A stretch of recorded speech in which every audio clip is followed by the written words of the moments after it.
This episode of the My Latin Life podcast is brought to you by BitRefill. BitRefill is the best way to spend your crypto in Latin America. Purchase gift cards or mobile refills from more than 3,500 brands in 186 countries instantly, safely, and privately. Visit bitrefill.com for more information.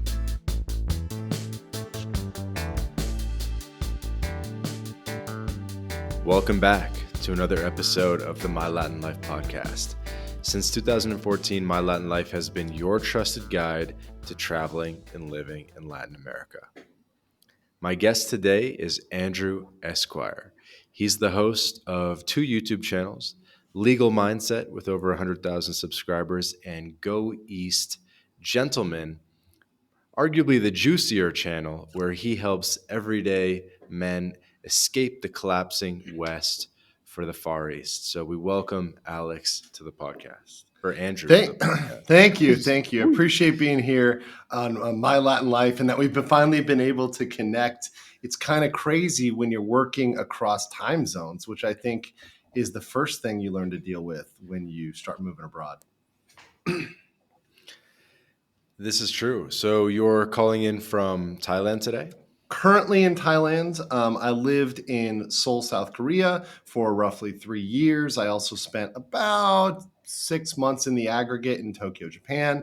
I've traveled a lot over Southeast Asia. So, I've been to Vietnam, Cambodia, Laos, Malaysia, Singapore, Philippines. So I'm very familiar with Asia as well as Latin America because I grew up in Miami, Florida. So I've been to Brazil, Argentina, Colombia, Costa Rica, Belize, Mexico, most of Central and South America. So I'm very familiar with that. And my brother actually really loves Latin America. So I don't come at this from a point of not loving and having a great appreciation for Latin America. I just, when I look at my life categories and the thing that my life stacks up with, living in Asia fits for me. Yeah, and that's totally cool. The listeners might be thinking, okay, Vance, why are we having this Asia guy on the podcast? What does this have to do with anything? I guess partly I just wanted to indulge my curiosity, see what you had going on and make a podcast out of it anyway, you know what I mean? And I think a lot of people are not pure Latin America enthusiasts. They're interested in other digital nomad hotspots, expat hotspots, such as Eastern Europe, Southeast Asia, of course. So this kind of gives us the other side of the coin. Yeah, and I think that's the thing I'm seeing now with the guys I'm talking to is they're shopping venues and they're not just going to Latin America or to Asia, right? Either way, or to Eastern Europe.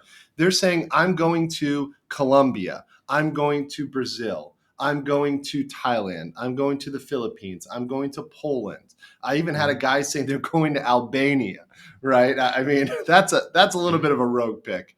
But they're going around the world and they're seeing what is the place they like the best. What is the place that they fit in with and that they're wanting to spend their time, money, effort to acclimate there? Do they want to learn a foreign language? Do they already know a foreign language? I think these are all big questions that you have to ask yourself when you move abroad. So one of the first things I was curious about for you in your case was when you were looking to leave, what was your list? What was your priority list in what you were looking for in a place to live or a place to relocate? For me, that's an interesting question. I would say escape Canadian and northeastern United States winter.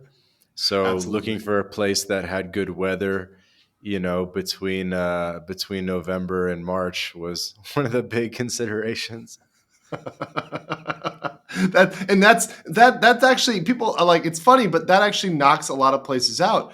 I spent a lot of time in Seoul, South Korea, and look, I love Korean food. Korean women are gorgeous. They have a very well-developed city. Their infrastructure is state-of-the-art, but it's too cold. I'm from Miami. I cannot live there. It's not possible for me to live there. And there's certain other places that are like that in other parts of the world. Europe, Eastern Europe. Parts of Eastern Europe are freezing. Yeah. I mean, I just can't do it, despite the fact that I might love the food or the culture, or the women, whatever else, whatever your factors are.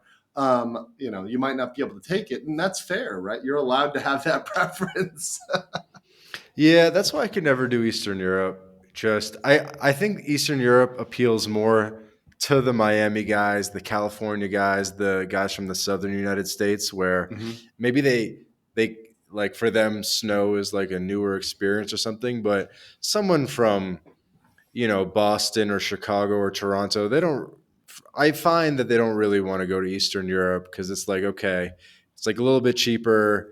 Maybe dating's a little bit better, but everything's like Is it weird cheaper and though? Is it really cheaper than the alternative, right? Because you're not comparing it to Canada or the U.S., right? Because obviously anywhere is cheaper than that, but it's not cheaper than some of the other alternative locations they could go that are really that are really favorable. Like it's not cheaper than a Colombia or a Brazil or a mhm. Philippines, right? I mean, Eastern Europe is getting a little bit pricier. From the last time I was there about 6, 7 years ago. Yeah, perhaps. But yeah, I've definitely noticed this thing where like the people who are from snowy places want the warm Hmm. places. People from warm Yeah, places are kind of more down for the snowy places. but the thing is, okay, as a warm place guy, Miami guy, I grew up literally not seeing snow till I was 19. Think about that. Uh-huh. Um, like didn't know what snow was, and I thought, oh, I can do Seoul, I can do winter. It took me 2 to 3 winters to realize this is not it long term. I cannot be living in a place that gets this cold or has this long of a winter. And the winter lasts, when a winter lasts I from didn't realize Seoul essentially, is cold, dude. I gotta look this it's up. so far Seoul north. Look at the map. Look at climate. the map. They should be better at hockey then. No. I think that has to do. I think that has to do with the not having the frame to check people. But that being said, it is absolutely Siberian in the winter, Yeah, I'm seeing that. and it lasts from about October until through April, May, even sometimes. I Yeah, mean, this is April basically was even like cold. Boston weather. It's not good. Yeah. It's not something for me. For me, other people like it. Other people want 4 seasons. They don't mind the winter. They don't mind being inside. As an extroverted guy too, it really is a pain for me to meet people when they don't want to go outside because it's too cold or it's rain, it's freezing rain or whatever else. They don't want to go out in that, and for a social guy, that's a problem.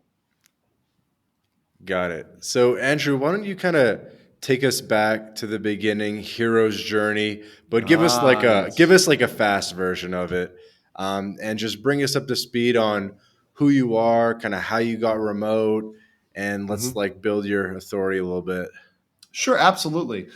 So I am, of course, currently an American attorney, a Florida attorney. I'm still barred, and I still do a lot of legal practice, including recently I've started doing a lot of U.S. immigration stuff. So for folks that are that want to, let's say they have a kid or a spouse and they want to get them citizenship or whatever else in the U.S., I've started helping Mm, people on that. But more than that, I help people getting visas coming to Asia. So coming specifically to Thailand, I'm really an expert on that.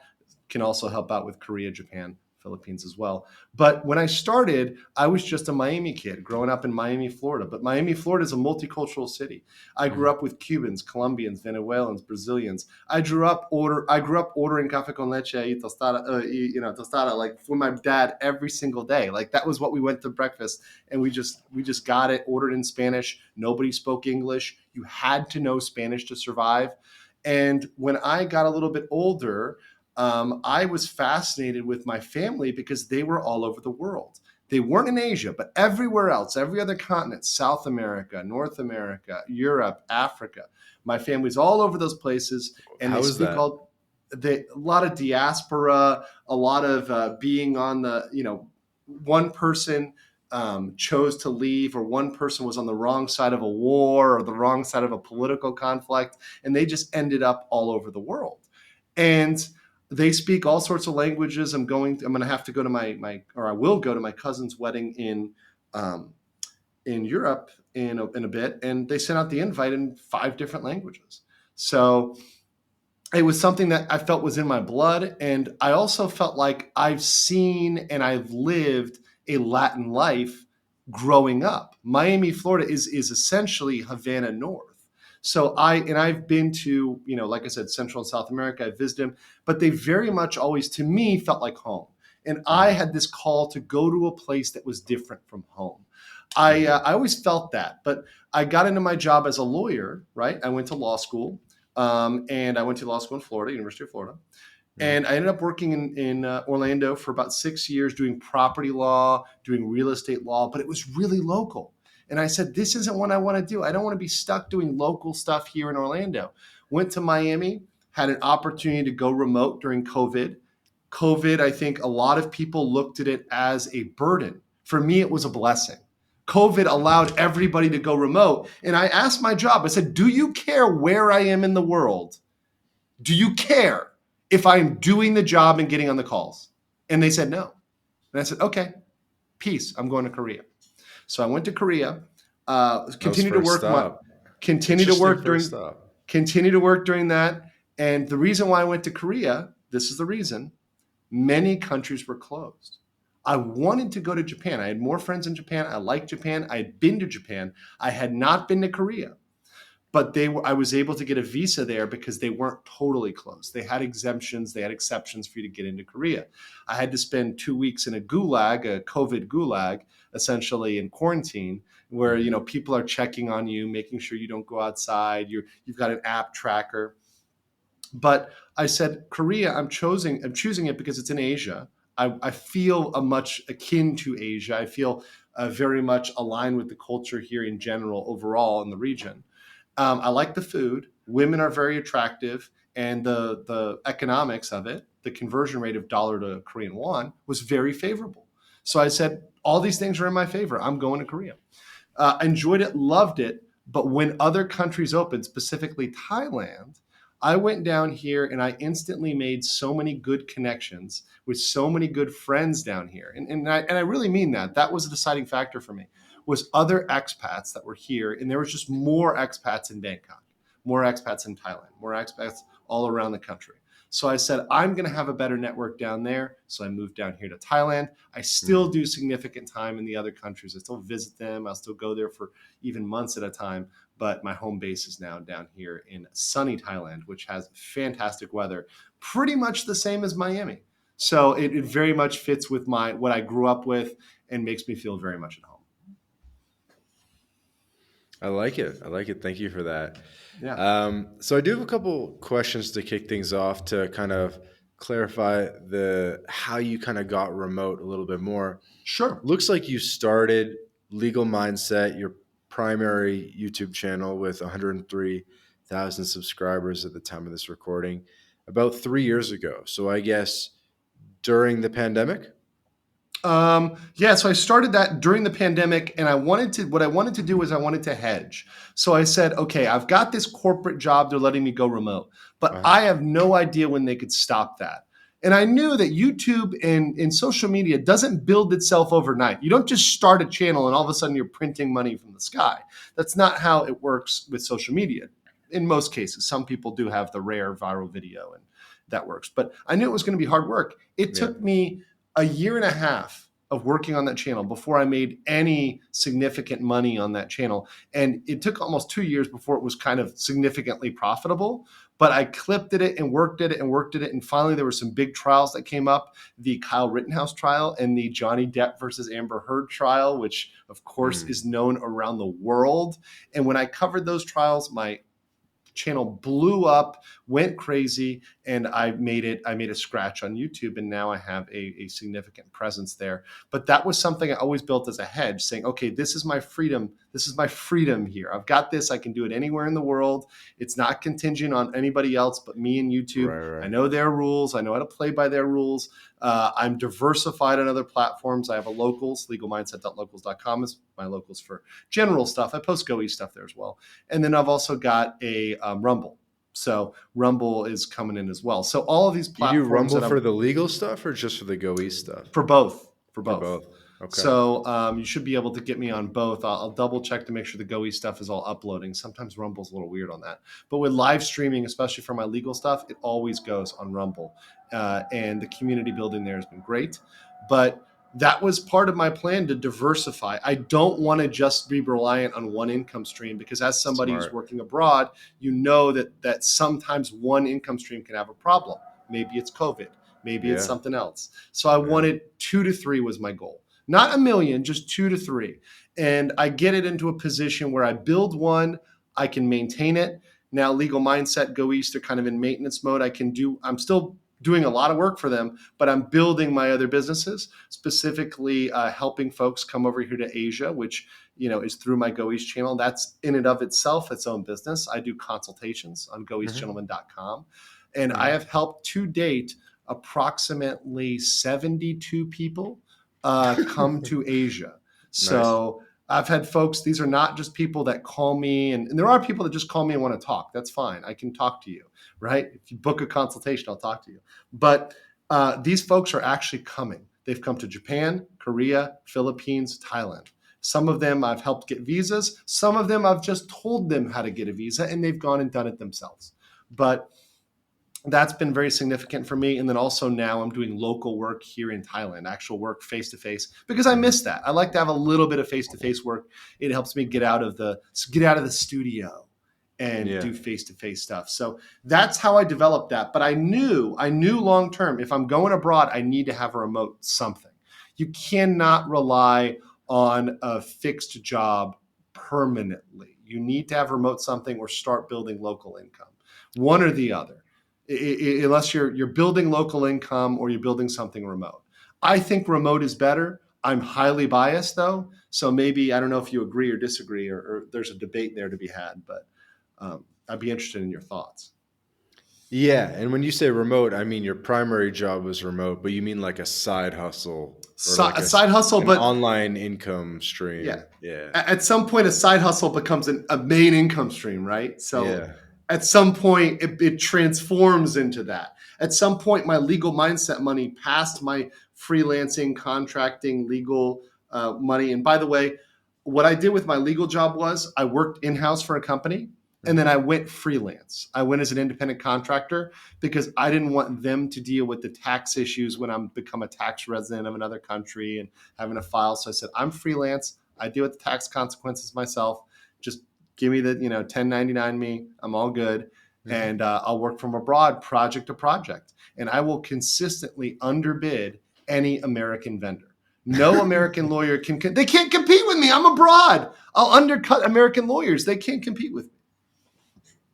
It makes sense. So, yeah, Makes sense. try it.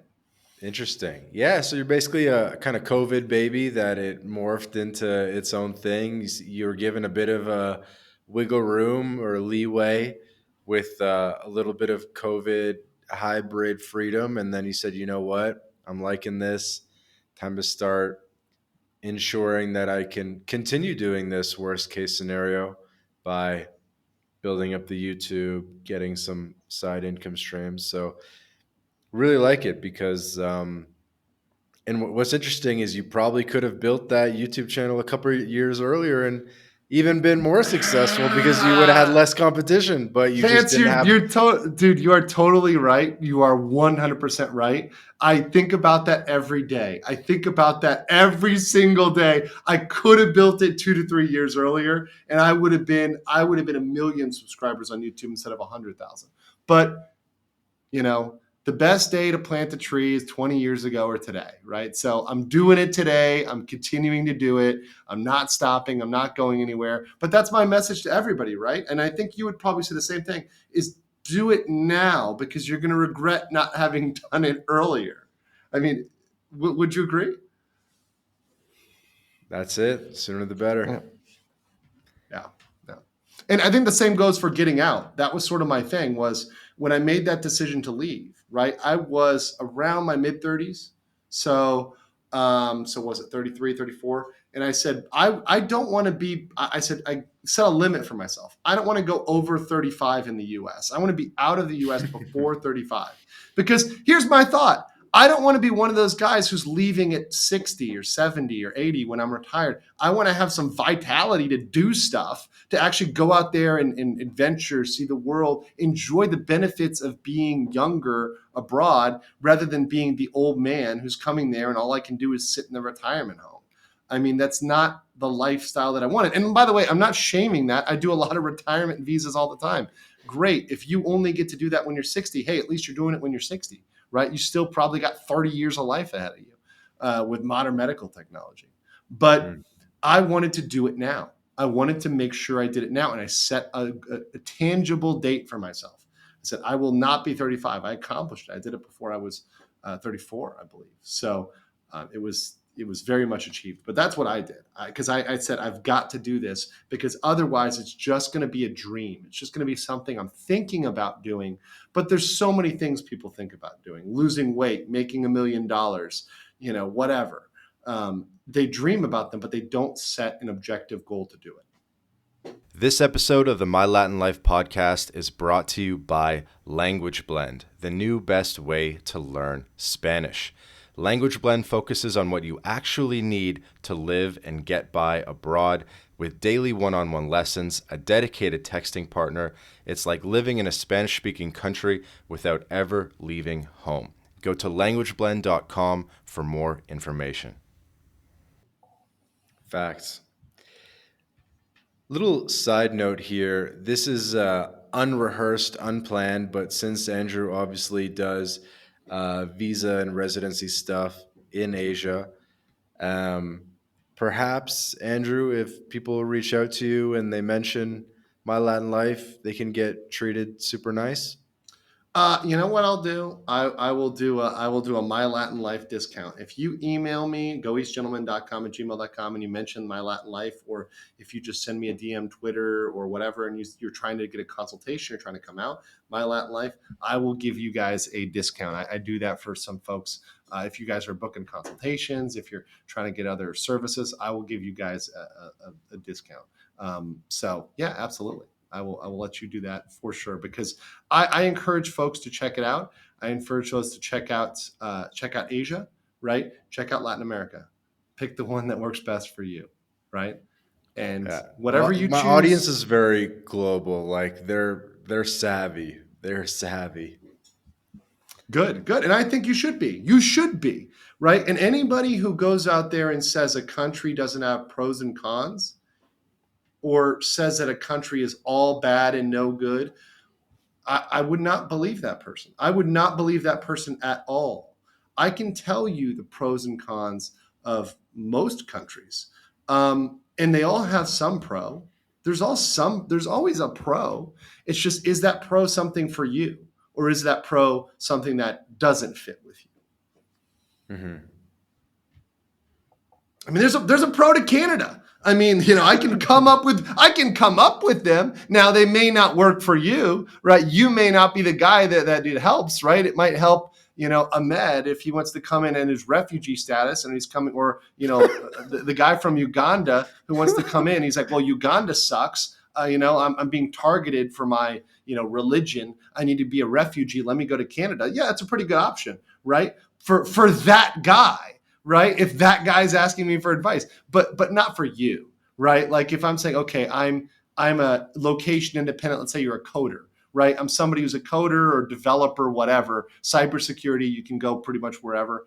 And I'm a young guy. I'm 20s, 30s. Let's say you're looking for a girl. You're looking for a wife, right? Yeah, I'm not going to tell you to go to Canada, right? I'm not going to say, yeah, you should consider Canada. That's actually the last on the list for that. If you are a older woman and you're a fan of Justin Trudeau's hair, maybe, yeah, Canada's good for you, right? There's always somebody. There's somebody that it's good for. But you've got to be honest about the positive and negatives. And I try to do that on my channel, and I definitely do that in my consultations. I have talked people out of coming to Asia. I've said, you're too poor for that country. Some people, for example, they love anime. They're obsessed with Japan. They're total weebs. They're just absolutely, I watch every episode of Naruto ever. Oh, I saw One Piece, the live action. I want to go to Japan. And I tell them, buddy, how much money do you make? Can you make that remotely? What do you want to live? Where do you want to go? This is not right for you. You cannot afford to live there. It's going to be horrible for you. You're going to be miserable, and you're going to go home. Don't go there, right? Go somewhere else. Maybe check out the Philippines, or check out Brazil, or check out, the DR. Right? That might be better for your budget than Tokyo. So I will talk people out of it all the time, because I don't want people to make bad choices. And I certainly don't want them to say that I led them down some rosy path, because that's not what it should be. You should be here for the long run, or at least thinking about the long run. That's my Mm. opinion. Yeah, yeah. You know, you mentioned energy, and you definitely have a lot of it, Andrew. Do you think it's something that going abroad kind of like reinvigorated your energy, or you just always been like this? Oh man, no, I was not. So okay, well, I was and I wasn't. Let me clarify. As a child, I was an energetic, happy, like friendly person. Just want to talk to everybody. Want to go outside and play. I'm just always a very active kid. But but working in the U.S., particularly working as a lawyer in a law firm, it killed me, man. Yeah. I felt like I mean, I am being a hyperbolic, and I do not joke. I do not think it's bad, but I really was having some dark thoughts. Let's put it that way. Like, I was in a dark place, and I was not myself. I was miserable. I was not happy, but I was making very large six-figure amounts in the US as a lawyer. I was making a ton of money, and I was still unhappy. And I said, what is the problem? And I was getting girls too.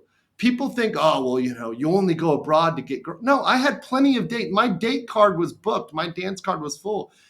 And I said, it's the scenario. It's where I am. Mm.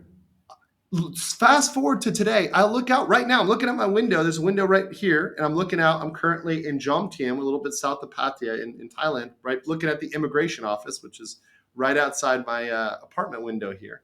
Um, it's a cloudless day. It's sunny. The beach is right over there. There's people walking around that are happy, that are laughing. It's it's a good time. I look out, and as I look out at the ocean, reminds me of Miami, reminds me of growing up. It just makes me happy. It reminds me of that kid that was just a happy, energetic person. I'm reinvigorated every day by waking up here. When I wake up here and I wake up and I open my eyes, I say, I'm in Thailand. I'm not in America. I am happy. I am happy every day to wake up where I am right now. Well said. Yeah. Keep going on that. People love No, hearing that. it's something that you have to find for yourself for the long term. Is this a place you can wake up every day, you can live a normal life, and and be happy there? Because look, I'll tell you this: a lot of folks, for example, here in Thailand, a lot of folks come here for 2 weeks and they have a great time. But I would tell those guys, are you doing normal stuff? Go buy a T-shirt. Go get toothpaste. Go get your hair cut. Go to the dentist. Go get a basic medical check. Do all that stuff. Do the normie stuff. If you are happy doing all that stuff and you're okay and you're good with it, you're going to be able to be happier here. Your resting level of happiness will be better. You should move there. And the constant thing I look for is this place at a good level? Now, it may not be perfect, but I'm willing to say, okay, I found a place where my happiness feels like a kid. I feel like I am invigorated. I feel like I can do my job every day. I wake up wanting to do my job. I wake up happy. Mhm. By the way I deal with other people is nicer. Not just women. I mean, that aside, just talking to people, I'm happier. I'm friendlier. I'm a nicer person. As soon as I land in the United States, there's an energy that's sucked out of me, this reverse culture shock. Every time I go home, it happens every time in the airport, because I look around and everyone's miserable. Everyone's miserable. I'm the only happy one. I'm like, what the hell is going on? And I realize, oh, because I'm living there. And at the end of the day, when I visit the US, I know I'm going back. That's the key. Reverse culture shock is a very interesting phenomenon for digital nomads and expats. Have you been back to Canada since, like, often, or a lot since you left? Yeah, I pop into the U.S. and Canada pretty frequently, and I mean, I've been an expat since before COVID, so I mean, I do it all the time, and it's always interesting. There's always a couple Do you see a epiphanies. change though? Do you see a change from pre-COVID to post-COVID, or is that? I wouldn't say overly. I could if I thought about it, but it's more just like I've done the reverse culture shock so many times at this point because I do pop in every like 3 to 6 months that it's like always it's always interesting. Yeah, it's something that I never thought I would experience the other way around. But at this point, the last time I went home, I felt like an alien. I felt like a stranger because I really have acclimated to life over here. So when I go back there, I'm like, why the fuck do you do it this way? Sorry, I don't know. I don't want to curse too much, but What's that? like it was really shocking to me. It was very shocking. I was like, why do we do this that way? And I had to think about it. I'm like, why are you so angry? Like, what do you have to be angry about? And then I thought, I'm like, oh wait, put yourself in their shoes in their life. They're like I was. They think they have no hope. They think they have nowhere to go.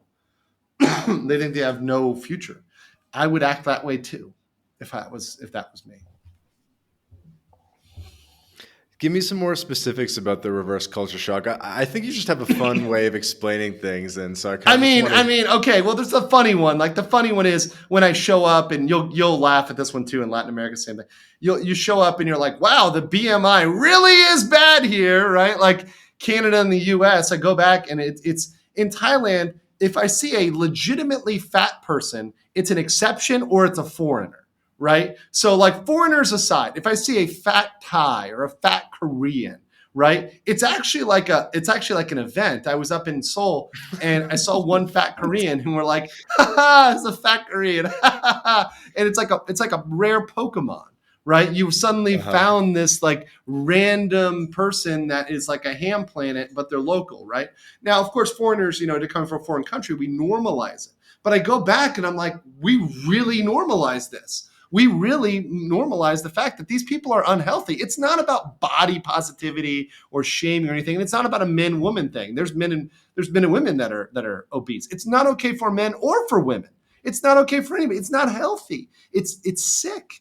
But it's been normalized, and that's one of the things that it's funny at first, but then it becomes serious when you really think about it.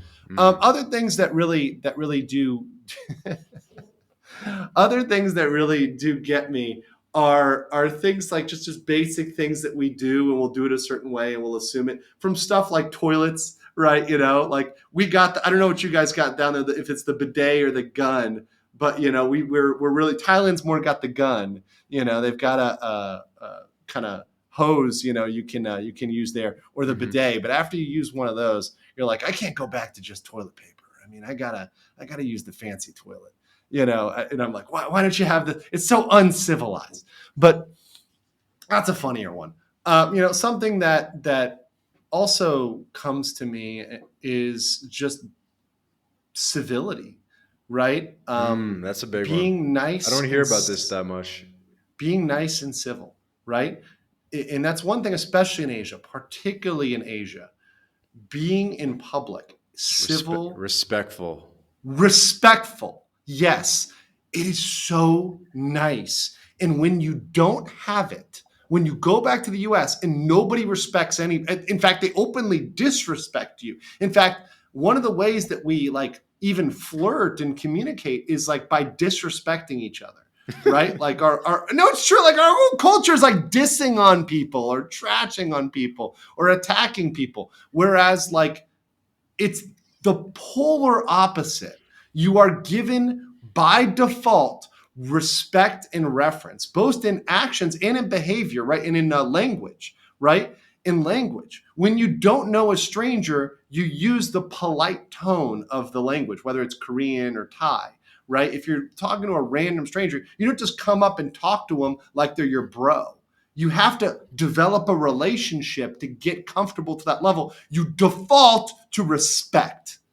And that is permeated through the culture, that's permeated. And I love that. That to me, it's a civilized element of a culture which we have lost. We had it at some point. And don't the West had it. We did have that, but we got rid of it because we said it was antiquated, toxic, colonial, misogynist, whatever labels they want, racist, whatever they want to put on it, right? Yeah, All we of that moved stuff was very demonized. casual, like in our dress and in our Yes. communications.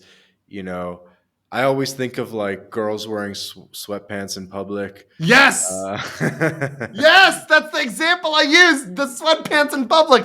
They would. I go to Tokyo. Those girls would be shot before they are seen in sweatpants in public. Are you kidding me? Are you kidding me? really, I thought Sweat. Tokyo was kind of like out there wearing weird stuff, but No, no, no, yeah, no, I no, no, get no. But yeah, see, no, no. But it. you're misunderstanding. You're misunderstanding. Hit me. Sweatpants is casual. Avant-garde is different. It's not casual. It's actually very formal because you're being intentionally avant-garde. It is like it's like artsy, right? There's It's an like high effort there. fashion, right? Yeah. It's with intent. It's with thought. When they put together style, even if it's a casual style, they're doing it with an intent to create a result. It's the girl who puts on sweatpants. It's just lazy. Like let's call it what it is. It's just being lazy, or the guy, whatever. You put on a t-shirt and sweatpants. It's because you don't care. It's because you're just trying to walk out and you really don't care at all. That's what's going on. So we'll just call it what it is, see what it is, and it's Yeah. it's something I appreciate. That when I go places, people will dress up. When I go to venues that call for it, they'll do it. In fact, the presumption is if I go out, let's say I'm going on a date, I'm single. So if I go on a date, the girls will dress up, right? I don't need to tell them. I don't need to say, oh yeah, this is a super nice place. Please dress up. They'll just do it, right? So Mm. it's known, and when you talk to a storekeeper, anyone, even a stranger, they are deferential and they treat you with respect and they're thoughtful. I don't Latin America doesn't have it as much, but they just do it without saying a name for it. But over here, there's in different languages, there's a word for kind of reading the air, right? Which is kind of predicting what the other person wants. So, Mm. for example, um, if I am cleaning my mouth with a napkin and there's only one napkin on the table, before I go to need another napkin, they give you one, right? They see you doing something. They see it's like seeing the glass. You're drinking a glass and you're about to run out of water, and they automatically do it without you asking for it. Those sort of things, those sort of reading the air, that happens so much more often here than back at home. Where folks, if they do something like that, it's only because they're told, or it's company policy, or because they're maybe tipped. Tips are optional. You don't have to tip. In fact, in Korea, for example, tips are rude. Tips are rude, but they will go out of the way. Taxi driver, for example, will go out of the way if you leave your sunglasses or your wallet in the car. They'll chase you down and deliver it Yeah. back to you. I left my bank card in a cafe for 2 days and nobody took it. My bank card. I mean, it's crazy. It's nuts. It's absolutely nuts. But I mean, that's a difference in levels of respect, civility, and being able to understand and appreciate the concerns of others. And I think that's very important for any culture or society. Yeah, this is huge. We have elements of this in Latin America, which I appreciate, but it's definitely not all the way of getting your sunglasses back. Yeah. But we do have elements of that where, they say para servirle, or, you walk into an elevator and they say buenos dias, they say, con permiso, like, which is like, excuse me. And so there's definitely some elements of that in Latin America that I really appreciate that I appreciate overall. I think Asia kind of takes it to another level in It's some ways. extreme. It's Is extreme. there like Yeah. a paradox though? Because there is kind of a thing where like don't like Chinese people have like no consideration for like skipping lines and like spitting on the ground and stuff Well, like yeah. that. So when I say, like, obviously we'll talk about like regional things, but there's a huge amount of variance once you're here. And the Mm, funny thing is, with getting used to living in Asia, and I'm sure you see this in Latin America too, right? Actually, that's a good question for you. Like, for example, a lot of people say, "Oh, well, all Latin girls are passionate," right? But you might move to, let's say, Uruguay or Ecuador, you and you're know. like, and you're like, oh, well, these girls compared to Brazilian girls, they're pretty calm, right? You know what I mean? Like you see Right. the relative difference. But Hmm. when you're moving from the US, the difference is so great that you can't see the relative difference. The relative difference doesn't show for you. But after you've acclimated and you've lived here, for me, it's now night and day. I can tell without even knowing the language, although I do know I can tell Chinese, Korean, Japanese. I speak some Korean and Japanese, so it's very clear for me. But just on their behaviors, their mannerism, their style, I can tell if someone's Chinese, Japanese, Korean, Thai, Vietnamese, Filipino. Like it's very clear to me when I see the person in person. Hmm. Like, oh, they're Filipino. Oh, that they're clearly Thai or they're clearly Singaporean or whatever. So like I can tell the differences with Chinese nationals. Now, of course, I'll say the caveat. I'll say it once and I'll never say it again. Not all people from a country are a certain way, but and Hmm. I've actually dated a lot of Chinese girls. A lot of them are really cool, especially the ones living abroad. But when it comes to stuff like cues and lines, yeah, they're not great at that. Right. As a whole, that's not something they're great at. They're also not good with like for example, like the thoughtfulness. They do it for their family, but for strangers, there's not as much of that. Hmm. Japan's a lot different, right? Where it's like even strangers you're giving a lot of deference to. Whereas in Hmm. China, it's like, well, I don't know you, so I don't necessarily owe you that level of deference, right? Like that extreme level of deference. So there is some difference with different countries, right? So within different countries, it can be based on their society, right? Obviously, China, I mean, they've got a very long history and culture. They're also under one of the most oppressive communist regimes in the history of the world, versus, let's say, somewhere like here in Thailand. They're really Buddhist here, like really Buddhist. Like they Hmm. really internalize it. Yeah, Korea, Japan are technically have a lot of Buddhists, but like you feel it here. You're like, Hmm. oh yeah, this is like really Buddhism, and it's really internalized as part of the culture, the language, and you see these differences. And I'm sure you can tell me similar things in South America. Hey guys, quick interruption to tell you about BitRefill. BitRefill is the best way to convert your crypto into gift card balances. These are gift cards that you can spend at hotels.com, Airbnb, Nike, and many more.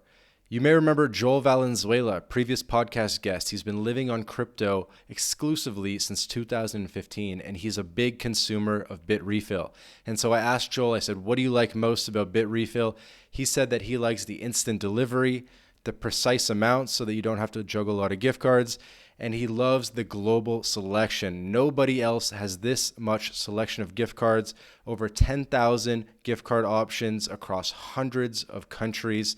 Go to bitrefill.com to sign up, and you can also use the code MyLatinLife for 10% back off your first purchase. Go to bitrefill.com for more information.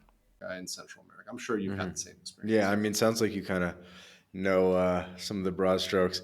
Moving on past the differences stuff, because that could be hours and hours of content, I'm Content. sure. So I want to hit on a couple different things. I want to get to visas and residencies and stuff, but I did have a Sure. question that's kind of uh, there's nowhere to fit this one in. So I'm just curious. Did in terms of building out Go East Gentlemen, did you feel you had to get to a certain point of like not FU status, but you know what I mean, like independence with your other income streams to be able to put yourself out there in that way with Go East, where A it 100%. 100%. I needed a certain amount of I am here and I am solid. I know what I'm talking about. I've got my own visa and stuff sorted, right? I'm not here floating, doing border runs, whatever. I am completely locked in. I'm on track for permanent residency in Thailand. I've been close to qualifying for in Korea. We may end up doing something there, but they're changing the rules, so I'm staying attuned to that one. But I'm on top of this stuff, and I got to a point of self sufficiency where I said, I'm just going to do it. I'm just going to do this myself, and I don't care about this business being my main moneymaker. There's some months where I book a dozen consultations. There's some months where I only have a couple, right? But And this happens, by the way, during the high tourist seasons versus low tourist seasons. So if I Sure. have a lot of people coming in and they're visiting during the winter, for example, we call that high season in here in Thailand, because Mhm. everybody comes to Thailand in December, January, and February, especially you Canucks, you Canadians, because it's cold, right? They don't Right. want to be there, so they're Right. coming somewhere warm. So that's busy. These are busy months for me. December is really busy. January, February, really busy months for me. I have tons of consultations. I'm booked out for. I'm booked out already a lot. So if you're And I interested, I would imagine this is suggest you do it. like a more this is like the passion business side of things because It this is. can't be nearly as profitable as doing normal law stuff in Florida and whatever, right? It's not. No, it's not. It's not. But I'm happier. And Yeah. what's more valuable to me? My time and my happiness is more valuable than a raw dollar amount. What does it matter if you pay me $200,000 if I'm fucking miserable? Okay. I'll tell people, I took a 70% pay cut moving off of my corporate job to freelance and to do YouTube and freelance work and then start Go East eventually full time. I've built it out to where, okay, I'm about at what I was making when I left, right? With all of my stuff combined, but it took me years to get there. Yeah. It was Dude, not you've easy. done a lot of videos. Like I think you kind of mentioned this offline that you edit a lot of them yourself because Yes, now I edit not everything just myself. Yeah. you have 1,200 videos on legal mindset and 300 videos on Go East Gentlemen. That's a Keep lot. It's working. 1,500 videos in Keep 3 years, dude. That's a lot of keep videos. keep working. Do not stop. That's the key. That the That's key is more you than a video a day. That's 1.5 videos a day. sometimes, yeah, sometimes. Yeah. You've got to do it if you want. Do you want to? Do you want? I'm not here. Look, I'm not a guy to say it's easy. It's not easy. It's not easy. But you should choose it because it's the not easy path. Choose the hard path because it'll build you into a harder, better, more resilient person. Sometimes you choose to do the hard thing because it will improve you, right? When somebody, for example, tells me, oh, well, that language is hard to learn, right? I'm like, that's an opportunity because that means not many people are learning that, which means if I do learn it well, then I stick out, I stand out, Yeah. right? So that's not something that deters me. For Yeah. other people, it deters them, and that's fine. I'm not telling you you have to learn a super complicated snake language like some of the Southeast Asian Snake languages. language. I I might say, I steal tell the that. Thai, they laugh. The Thais, people here will laugh. Thais, Vietnamese, all laugh. I mean, they look ridiculous. You look at the written language, you're like, what is this? Is it a moon rune? What is this? But like, it's worth it because when you actually do it, you break above everybody else. You It's break true. It's a out, you rarefied skill set. distinguish yourself. The people that have been here, I'm like, hats off to you. Like, you made it, especially before the internet.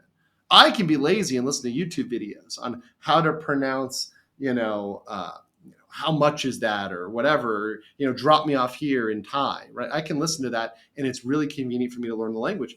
These guys, these old gristled birds that are out here for 30, 40, 50 years, they had to learn off of books. They had to learn off to listening to people, right? That is difficult. And I have a lot of respect for those guys. So I would say choose the hard path sometimes. Choose it. And it's going to be a hard path to leave. Whether you So, end up in so Latin you America, Asia, record, wherever, it's a hard path.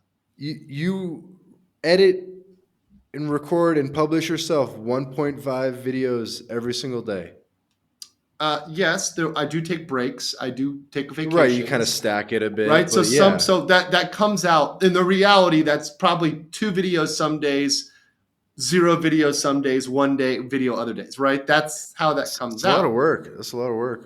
Well, I'm not, I'm not afraid of work. I am not afraid of Yeah, you got working hard. energy, bro. You got Yeah, energy. I've got it. And what puts me in it is living here. I got great food. I got beautiful women. I've got the beautiful weather outside. I'm gonna go walk. I'm gonna after this. I gotta go grab lunch. But it's gonna be a great day. It's gonna be a fantastic day, and I have no doubt about that. I I have love his. zero doubt in my mind about that. We gotta hang out, man. All right, so do you live Yeah. full time in Bangkok or on the beach? I actually split my time now. So I split my time between Bangkok and Jomtien near Pattaya because I am now doing immigration work. And Pattaya for is sorry to interrupt. Pattaya is Pattaya. Pattaya, people say it differently. I don't Okay, care. so you're kind of out near Pattaya, there. Pattaya. I Okay. split my time between a little bit south of Pattaya, but it's where the immigration office is in Jomtien Beach. People who have ties will or know Thailand will know They'll that area. know. The Okay. immigration office is right there. So I do immigration for folks that are here and folks that are in Bangkok because those are the two main locations, and especially for English speaking foreigners. So Hmm. obviously that's my prime clientele. I could probably do a consultation in German, maybe in Spanish, but I would prefer not to. I would prefer to speak English. So let's try to stick it to Okay. that. Tell me one thing though. Is like the water must be pretty like gucky there because you're in this like bay and it's Asia, or is it clean? It's clean. It's It's clean. I'll clean. take a picture of the water and I'll send it to you. It's very clean. I'll go by the Yeah. ocean. I'll take a picture of the water. It's not dirty at all. It's not nasty. Now there are areas. There are like more stagnant areas where you wouldn't go, or areas near an industrial area, or near a shipping port. Or in the middle of the very Okay. middle of But the city. Right. Jomtien Beach is pretty clean. Very It's good. nice. Yeah. Dongtan Beach, Jomtien Beach. You can see how it looks. It's very, very clean, All actually. right. I'm So looking at it now. Okay. yeah, Okay. yeah, Cool. yeah, yeah. Just I mean, I'll take a side picture for note. you. Walk outside. Side because it's like in a bay and like normally in a bay it's like Yeah, not. but Yeah. the bay, it's not a small bay. Like the Yeah. Gulf of It's a big Thailand is bay. like relatively big. Okay. Like It's like a yeah, bay within a bay. Anyway. a bay within a bay. Yeah, yeah, I get what you're saying. Yeah. Yeah. Okay. Moving on. So people at My Latin Life, our audience, we really talk a lot about residency stacking, getting residencies in multiple countries, Cool. citizenship in multiple countries, living that James Bond lifestyle, bank Hmm. accounts around the world. A lot of people are in crypto and they need like off ramps and this and that. Um, but I can get them. I can get them. I can get them a Thai bank account if they need a Thai bank account. But the thing is, especially with Asia, is there are, and this is the one thing about Asia, which is a little bit more tough. They have real requirements for citizenship. It's not a joke to become a citizen. so Now, I'll tell you what I think. I Sorry to like interrupt. that. I like that. I like that too. Here's my impression is that from what I've heard just from like nomad capitalists and whatever, is that South Korea, it's possible to get citizenship. Maybe Laos, Cambodia that has a program, and then like maybe Sri Lanka, but everywhere else in Asia, it's like impossible to get citizenship.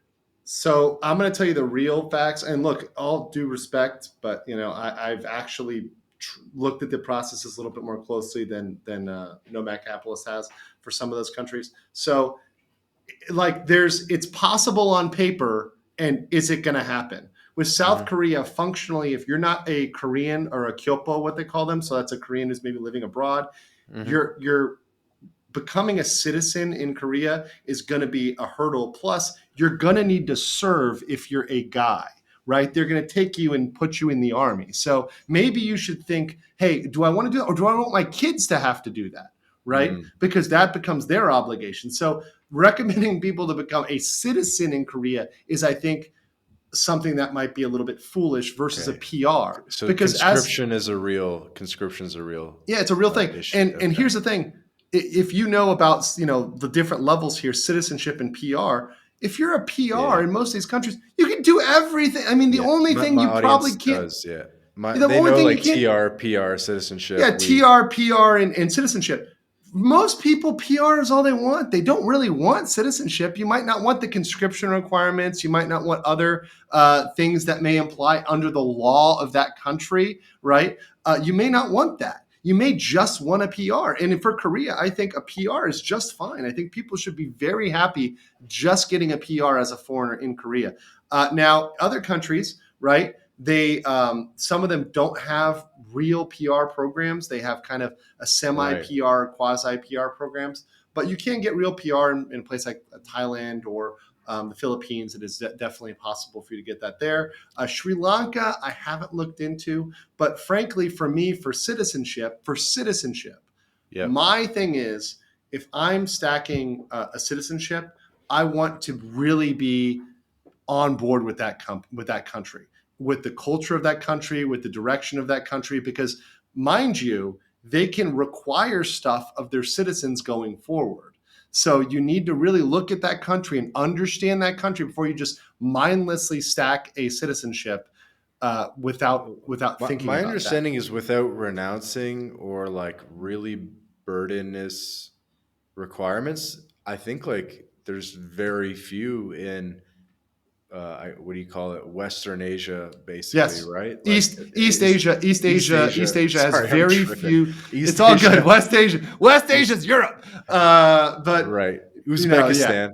Russia. But yeah, no, it's Um, very hard to get citizenship. It's very difficult to get is there citizenship. anywhere you can? I think Well, Cambodia that has like a well, program. well. I'll tell Give you us the what. juicy I'll stuff. tell you what.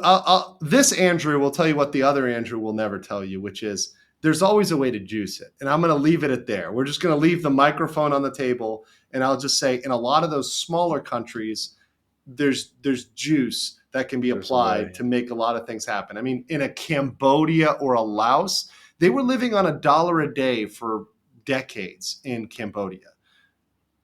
If you come in with a certain amount of cash, right, that solves a lot of problems in a lot of areas of the world, and there's still areas of the world like that. Myanmar, yeah, sure, yeah, you're coming in there with millions of dollars, right? I'm sure they'll make a lot of things happen for you. But ask yourself, do you want to live in Myanmar, which is currently undergoing a civil war and could Right. conscript you, or could put whatever out, could put a bounty on you, whatever else, No, I get it. I get could it. I get it. extradite you. Uh, For what? For what? So you have citizenship in Myanmar. You have a Myanmar passport. Congrats, bro. That does nothing for you. I mean, there is value to a second passport, No, and no, no, no, no, no, no, certainly, no. Don't let me knock. There is value to it, but what I'm saying is you should be thoughtful about it. That's all. yeah. There's value to it, but I wouldn't do it thoughtlessly. So are there any like I guess let me there's so many ways I could phrase this, but are there any programs that you're excited about, Andrew, in Asia, or Mm. go-to programs that you recommend people either as a PR or a path to citizenship? I guess take it however you want. Okay, I'm going to talk about kind of different things here. So first, I am excited to see a trend, and there's a trend, and this is something I'm very, very excited about. And this is what people talk. People get really worried about the Asian population thing. A lot of people are neg on Asia because oh, the birth rates are low. You're not, especially I'm from America, you're from Canada. We're looking at each other. I know this will come out as a podcast. You'll just hear the audio, but we're both white guys here, right? So, we're not, Nobody knows this. nobody knows it. Oh, I doxed you. Oh It's fine. no. It's fine. It's fine. Yeah. But the point is that it's, it's something where you think, okay, I'm not from this country, so I'm not born there. I'm trying to come in. Their low population means they need skilled, talented, accomplished foreigners. Yeah. That's you. That's me. Yeah.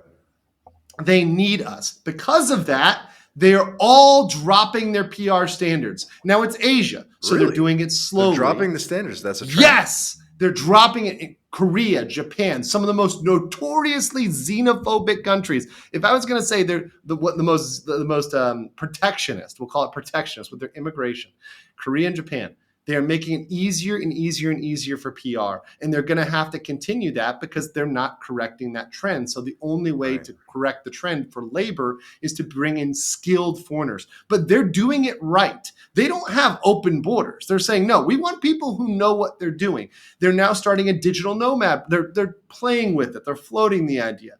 They're moving towards a digital nomad visa in Korea. I think they'll have it within a year or two. They've been delaying it a very long time. Mm-hmm. But Japan, they've lowered their PR requirements. They're going to continue to have to lower them. They're doing it begrudgingly, but that's an opportunity for the people that want to get a PR, that want to be able to say, Here's hey, the I've got golden standard, though. In this last segment, I'm doing a bad job sure. of cutting you off, but just trying to get to some All juicy good, stuff. homie. But the golden kind of standard for PR and residency programs in general, especially in Asia, where it's pretty far away for most English speakers, is a PR that can be maintained with low physical presence. Yes. What's the idea in Asia? Is Asia generally okay with low physical presence, or is everything that we're talking about here going to require, 3 to 6 months a year of presence? Or So the presence is really an issue. It's always going to be an issue up front, right? So you're not going to be able to maintain this with a month of presence every year in Japan, because you're going to have to be there for at least 2, 3, 4, 5 years, right? Now, currently, those numbers are dropping. It may be eventually where if you're there for a year continuously, you can apply for PR, right? Apply for a points-based system of PR. Now, for physical presence, I don't want to give an overarching because it varies wildly. But for example, here in Thailand, that's not really a thing after you have PR. You've got PR, you got PR, right? You've got some mandatory tax filings you can do, but you can engage a firm like my firm down here that does that for you so you can live your best remote life. You can come hang out here for a week, a year. It doesn't matter once you've hit PR. That's the clear thing. Once you've hit PR, you may have to do your time in the game here. You may have to stay here a significant part of your year, but you're working towards PR. It's equity. It's literally equity of your presence in that country, right? Think of it like you're paying a mortgage to buy it down. But once you bought it down, you can do a lot more with it, right? Your bank can't dictate as many terms. You've got it. So a lot of countries do have mandatory filings, tax filings. Some of them have a physical presence requirement. But look, if you're having PR, you should at least want to be there a couple days of a year, right? At least stop in for a day or two a year. Dubai, for example, if you're getting their PR, you've got to be there for at least one day a year. I think that's reasonable. I don't think that's unreasonable to require one day a year. Yeah, one day a year is pretty chill. Layover. You know? I thought Asia might be like a little strict, and some of them they won't some renew you countries if are you don't do like 6 months a year. Even like El Salvador, you need to do 6 months a year to maintain at least TR. But yeah, so that's I was just wondering. TR is different. Now, TR is different than PR. You guys know the difference. So TR, yes, for example, one of my visas in Korea, it was granted every year, but I was not allowed to spend more than 3 months outside of Korea. So they had a hard limit on my total time outside the company. So I had a yearly visa, right? So that would renew and I could stay there as long as I want. I could come and go theoretically as much as I want, but I couldn't be gone for more than 3 months. So, I can come and go freely, but 3 months is your limit. So you do have to be mindful of that. And there are strict limits on that because, Asia wants you to take immigration seriously. They don't want it to be a joke. They don't want shammers and scammers. And I like that because when I walk the streets, I can be safe here because I know that those bad apples aren't let in. They don't get in because they stay strict on the rules and because they really are looking at the letter of the law. Hey, everybody. Quick break from the podcast to tell you about Language Blend, the best new way to learn Spanish. Language Blend was co-founded by Jake Nomada, friend of the podcast, decade of experience in Latin America.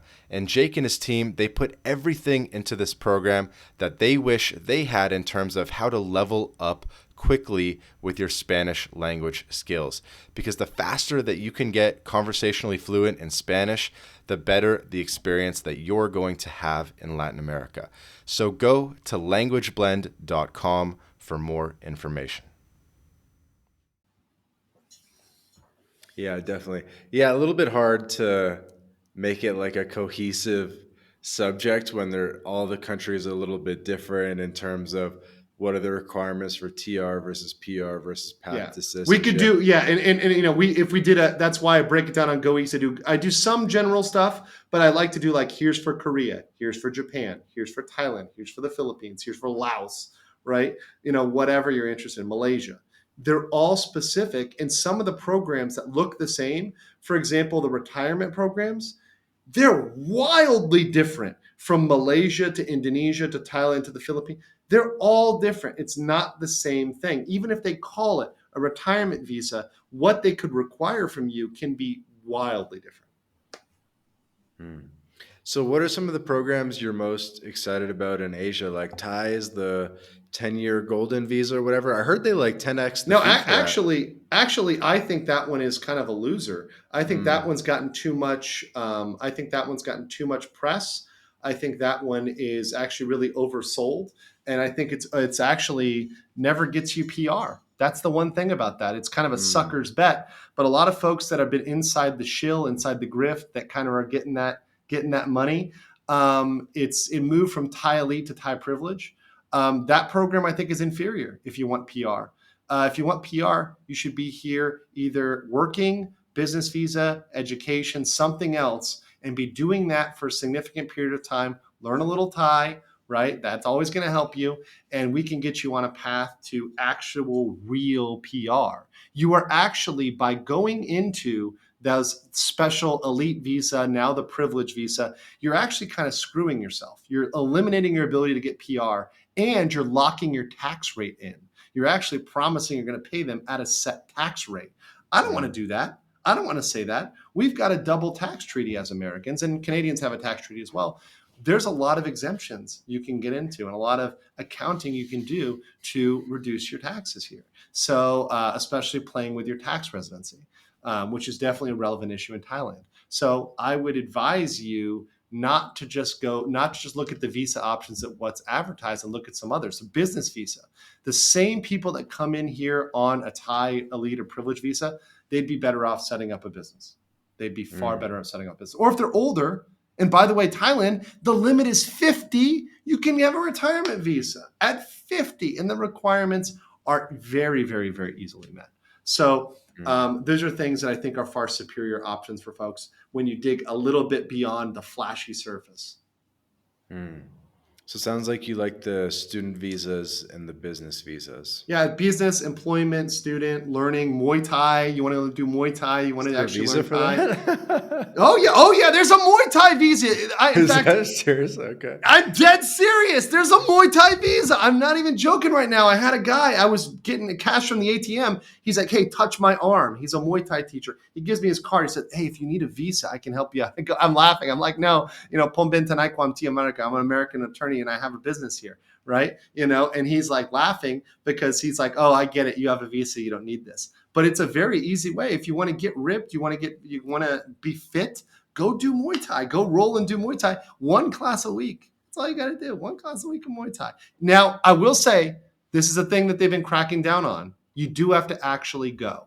Okay. If you end up going to the visa office and you're 600 pounds and you look like you've never worked out in your life and you're telling you're there on a Muay Thai visa, they're going to ask some questions. They're going to go look at your attendance records. If you are there on a Thai language class, and they ask you "Sabadi mai," and you just look at them like you're dead, and don't have a response. Yeah, they're gonna ask some questions. They're gonna go and validate that, and you could get blacklisted if you're not doing it, if you're breaking the rules. So I would say if you're doing education, it's awesome, it's a great visa, but actually do it. Right? Actually go and do it. And it's worthwhile, right? It's worthwhile if you're in Latin America, to take a Spanish class. I think it's helpful, right? I mean, I think that wouldn't hurt anybody if you had a very good visa program in a certain country for taking one Spanish class a week. I think that's a fantastic program. I think that'd be great for TR. Couple quick questions here. Sure. I want to be respectful of your time, but Sure. You ever look at the Taiwanese visas? Taiwan has a cool one, the gold card, where it's like if you earn like 120K or 150K, yes, you can work towards PR and actually eventually yes, get Taiwanese citizenship. Yes, I have looked at those. I would not do those because I don't want to live in Taiwan. And I say that not with any disrespect to Taiwan. I actually love Taiwanese. I actually have some good friends who are Taiwanese. I have a friend who's a comic book artist. She's a really good friend of mine. She has awesome comics. She's half Taiwanese. Amazing place. It's really fun. A lot of the anime motifs are actually based on Taiwan. A lot of those Taiwanese villages with the lanterns, like Spirited Away. That's all Taiwan. It's a cool place, cool culture, but I don't want to be there. And frankly, and I did steal this. I'll give credit to Caleb Jones on this one. The kind of 2% rule, which I even make down to the 1% rule. That's my personal rule, which is if there's more than 1% risk of anything bad happening, I don't like that. That's not something I like. And I think Taiwan definitely falls above that in probability, and just issues with Taiwan, just issues going on there. They also had a very strict COVID lockdown, which is something I watched because the reaction to that and the relative reaction of different countries really was telling. in places I would want to live in. So it's not a place I think I would choose that for, because to get those PRs, you have to spend significant time there. I don't want to do Hmm. that. But Got it. I love Taiwan. I'll visit Taiwan. I got no problem with Taiwan. Taiwan might be right for some other people. Some people who say YOLO, I'm not afraid of no CCP invasion. Go for it. Go for it. It's going to Do be you know great for Caleb you. Jones personally? No, I do. I do not know him personally, but I have read his books. I've watched some of his videos, and I think some of his advice is good advice. Not all of it, but some of it is good advice. Who are some of your biggest influences? Some of my biggest influences, I think Sovereign Man was a good one. That was a great book that I read. That was a good influence. Um, and frankly, when I really go back into it, it's my family. I look at my grandfather and my great grandfather, who went from Belgium to Haiti and built a business empire from Haiti, right? Of all countries, Haiti, right? Mm. And built a business empire there. I still have family that absolutely runs stuff down there. I have distant family that were lawyers that were working abroad for back in the old days for like Polish kings, right? They left where they were at in Germany and France, and they went over and worked in Poland and Eastern Europe. And I think back to that and I say, these guys were, what balls did it take to leave your little village? There's no cell phone. There's not even any post, and go live across the world. What type of man am I? What type of guy am I if I don't have the balls to take action on my dream in a place where I can just pick up my phone and I can just call my family? I can just order whatever I want on my phone. I am a spineless sack if I don't go do this right now. So I did it. I went and did it. And I really felt like, in almost an Asian way, like, I will shame my family, right? If I do not do this, like, shame the bloodline if I do not do this. I just felt this calling from inside so much. So I just read books that enabled me to do that, right? I read different things that enabled me to do that. And I've taken good things. What my philosophy is take the good that people know about. So if they don't know what they're talking about, I don't listen to them. I don't listen to my fitness trainer for financial advice. I Mm. listen to him on how to do a deadlift, right? I listen to my banker on, stocks and bonds. I don't listen to him on how to fight, disease or whatever else, right? Everybody's got their area and thing they're good at. So I focus on what people are good at and I take from everybody. And even people are that I disagree with. Like, I may disagree with some things. For example, you said Caleb. I may disagree with some things he says. I agree with other things he said, and I've adopted them because they're good ideas, like time management, right? Like habit formation. Those are good things. Take those over, use those, implement those. What about Jim Rogers? Jim Rogers, I will say, I don't want to say be an influence. I have heard of him, right? But definitely not somebody that I've said I model my Not too life familiar with. You after. Yeah, should I'm because familiar with him. yeah, he moved from the southern United States to Mm-hmm. Singapore. Mm-hmm. And really, dude, you should really look him Adventure more. Capitalist. That's the one I read. Adventure Capitalist. That's the one I Adventure read. capitalist, venture Yeah. capitalist. Give me a Yeah. couple more because I feel like you are quite versed in this stuff. If you've gone So, all the way to like build a YouTube channel, all this stuff, you know a lot of the guys. You know, yeah, yeah. I mean, obviously, and I say I know, and we talked about this before the show. Like, I know some of the guys in the red pill sphere, the manosphere, although I would not call myself that guy, right?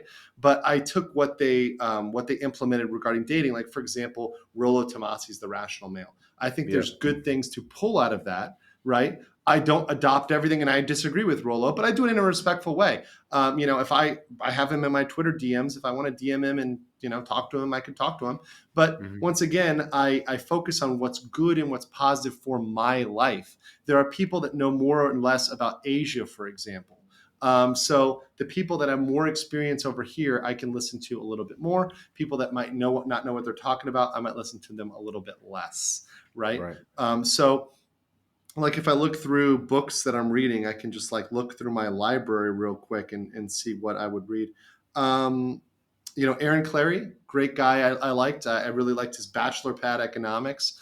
Kind Who's of that? Aaron Aaron Clary. Clarey. Aaron Clarey. He's I think he went by Captain Capitalism for a while, but he's really good about guys getting out on their own, guys doing their own thing. He wrote The Curse of the High IQ, Bachelor of Economics. So a lot of good books that helped me think about living on my own, being on my own, and the skills I want to develop going forward. Sorry.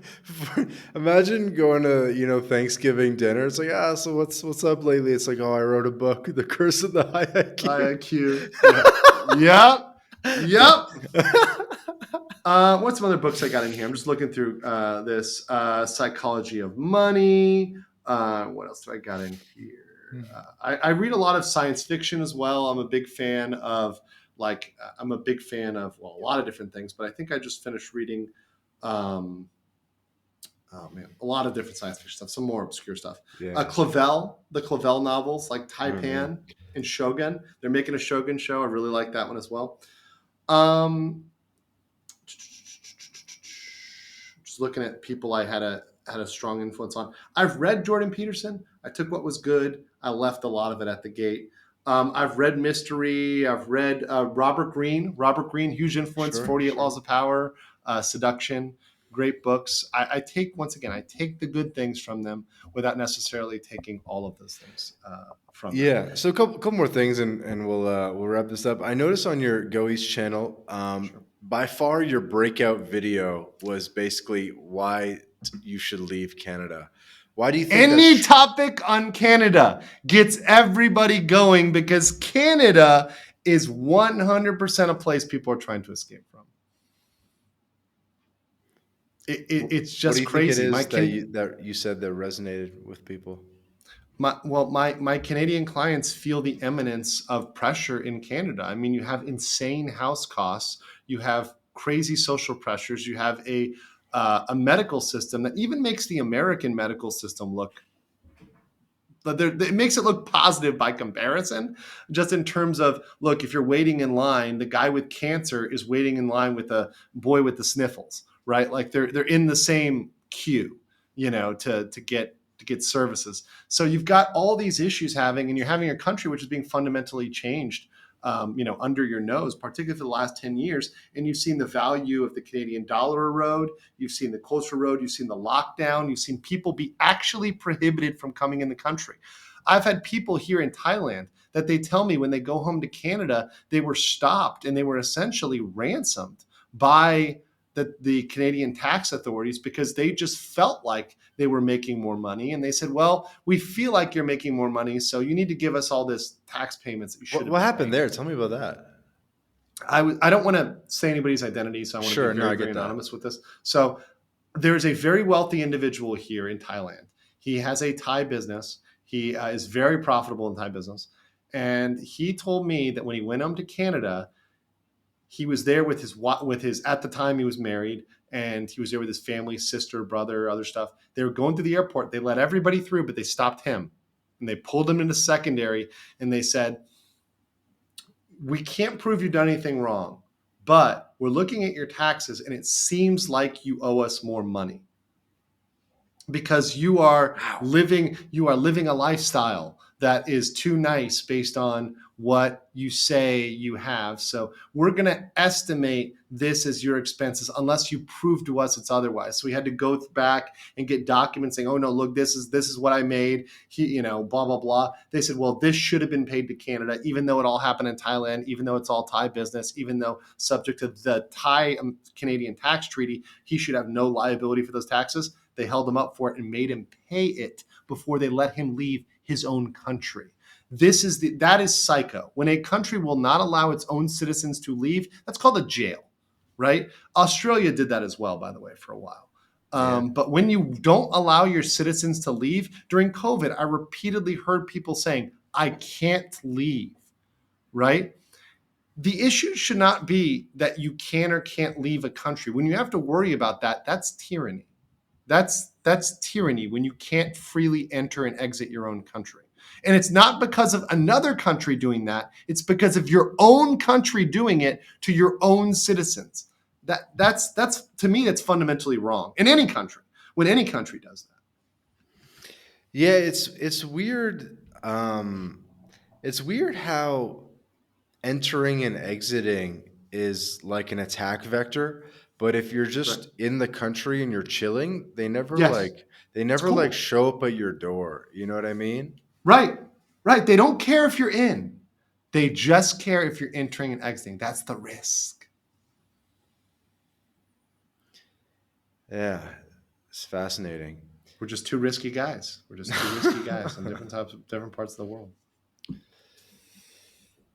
Yeah, I mean it's been a really interesting discussion, kind of hearing more about what things are like on the other side in Europe, or sorry, in Asia. I'm tripping because here I've been to Europe too. damn near midnight. Don't let me don't let me sleep on it here. There's I've been to almost all of Europe. I didn't make this choice not having been to Poland, Czech Republic, Slovakia, Slovenia, Hmm. Austria, Germany, Spain, France, England, the Nordic countries, Denmark, all that. I've done it all. I've done those countries except for some of the Russian countries. Yeah. I actually went to Ukraine when I was drunk. Somebody I was drunk in Krakow with my friends, and one of them was this really hot Ukrainian girl, and she's like, "Let's party in Kiev." So we literally got on a train while we were drunk, went to Kiev, we partied for the weekend, and went right back. This was before all the craziness, before all the stuff. I don't remember anything. I was drunk off my ass the entire time, but I had a good time in Kiev. That was a Yeah, long time ago, though. I like it. Haven't been to Russia, haven't been to Belarus, haven't been to the Baltic countries, but very few I haven't been to in And Europe, so, South how's America. the time zone things been chill, like with U.S. I clients? like it. I like it now because it's 12 hours in Thailand. So I'm literally on the other side of the world. So right now I know what time it is in Miami. It's 12:37 Mm. a.m. It's 12:37 Yeah, p.m. here. 12 hours is a lot easier math than like 14 and Yeah. this kind of stuff. Yeah. Yeah. Of course, what throws me is we don't do DST and they do. So we occasionally it slips into the 13, or rather for half the year, it slips into 13 hours, but it's close enough. And like, all right, I got an add an hour, I can do that, right? Like it's about the same time. We're gonna have to do some more like Asia roundtable episodes or something like that. I have a couple ideas for guys that we could get on Yeah, it, and shoot an idea. Let's do a more focused, a couple more focused ones. I sure, think yeah, it's really great when we like focus on a topic, and we can even make it a friendly debate, or we can make it a discussion, a roundtable, whatever you want. I'm always happy to talk about it because I love this. I love doing this, and like you said earlier with Go East, it's my passion project. yep. Yeah, I make money. I make money on it. Okay, but I do it because I love it. It's not the most profitable. It's not the most consistent, but I Mhm. love helping good guys get over here to Asia. That is something I will never stop doing. Yeah, there's coming up in they invited me in 2024. It's the what do they call it? The I'm going to butcher it, but it's like the Remarkable Travel Conference, something like that. Do they make you Uh, pay to attend it? yeah, because it's like a big conference. We had the Yeah. founder on the podcast. He's the founder of the Counting Countries podcast. It's kind of like the group of people that have been to or are trying to go to every country in the world. The people are Hmm. counting 193, and yeah, it's a lot of those guys that are organizing it, and so That's a different crowd though, because it's a different I think crowd. the people that are chasing the 193 are not the people that are not expats. Actually, I wouldn't call them expats at all. They're a whole different brand because most of those guys end up back where they started. Yeah, When you really there's overlap, but it is kind of a yeah, lot of them, it's a lot of them, not yeah. all of them, but a lot of them. Yeah, we have some Thailand guys. Dave's Travel Corner, I think, spends like half I know his him, year in Thailand. You know of him, of him, of you him. know of him. Yeah, Oh, he's a previous podcast guest. We're probably rambling at this point, so we'll probably get to wrapping up. But Andrew, been a really fascinating discussion. Ranging from culture shocks to visa stuff. So lots of good intel and certainly a lot of energy coming from you. So. Thank you so much for agreeing to this podcast and helping put it together. It's been a really interesting discussion. appreciate it. I'm happy we made it. I'm happy we had this discussion. I look forward to talking with you in the future. Yeah, man. Now we're in touch, and we'll see how we can help each other in the future. Of course, if you have guys interested in Latin America, residency in Latin America, send them my way. Send them And your then way vice versa. Part of the to call to Asia. action is if people are interested in Asia, they can reach out to Andrew. They can mention My Latin Life to get treated really nice. Mm-hmm. GoEastGentleman.com. You can leave a comment there. Use the comment thing. Send me over a message through that. I'll get back to you and I'll say, you leave me a message, say, hey, I'm here from My Latin Life, or you email me, goeastgentleman@gmail.com. I will help you out. I will give you, if it's a consultation you need, you want to talk about moving here, I'll give you a special rate. If you guys want to do services in Thailand, I'll work with you one-on-one personally to get those things sorted. So whatever it is you guys need, I will help you out extra nice because you're a friend of my friend. So that's good for all of us. There we go. Any additional call to action thing that you want to leave the audience with? I will just leave people with this. The longer that you wait, the more that the more when you arrive, you will say, why didn't I do this yesterday? The longer you wait, the more you will think, I should have done this yesterday. I hear so many times from the old guys, I wish I did this when I was your age. And I turn around and say to them, I wish I did this 15 years ago. I agree. I Yeah. agree. Well, all your links will be in the show notes as well, the website, all that good stuff. So, again, thank you to Andrew and thank you to the audience for listening. This has been another episode of the My Latin Life podcast. You can catch us on Spotify, Apple Podcasts, and all your favorite podcast players. Cheers.